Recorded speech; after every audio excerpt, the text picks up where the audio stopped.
با صد گونه سلامی رنگابرنگ به مردم شریف سمرقند باستانی که در این موضع در این مقام تمام ملت های روی جهان جای دارند، تاجیک، ازبک، قزاق، کرگیز، یعنی دوستی در اینجا پاینده است و ما از تاجیکستان برای شما همون مهر تاجیکی، صمیمیت تاجیکی، دوستی تاجیکی را آوردیم.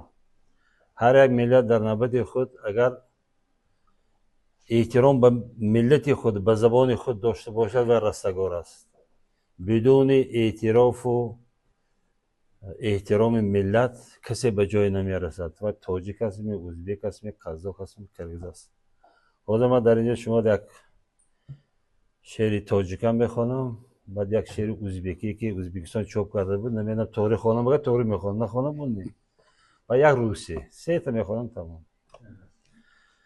تاجیکم شعر ژیانی در نبرد، انوری خورشید تابان در خیرات، در رگ و پیوند تو خون نیاست، تیغ ننگت سینه دشمن داره. جد تو اصلا نبود کوچک منیش، جد تو اصلا نبود کوچک منیش، هم نبود از تخم پستی تختمیش. با خیرت او نیم دنیا را گرفت، پیل جنگی پیش او بنموده میش. از کروش یاد آور و ملک کیان، از مقنع شیرک و اسپیتمان. حکمت آدمگری از رودکی، آریت از پیر توس فر کشان.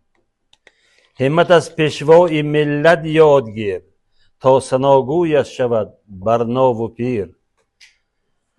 در سیاست، معرفت، خیر و سخا، همچو او شو مرد عادل خوش ضمیر. همچو او راه و روی مردانگی، هم جسوری و خرد فرزانگی. نام تاجیک را جهانی کرد او، ره کشود بر عالم پایندگی.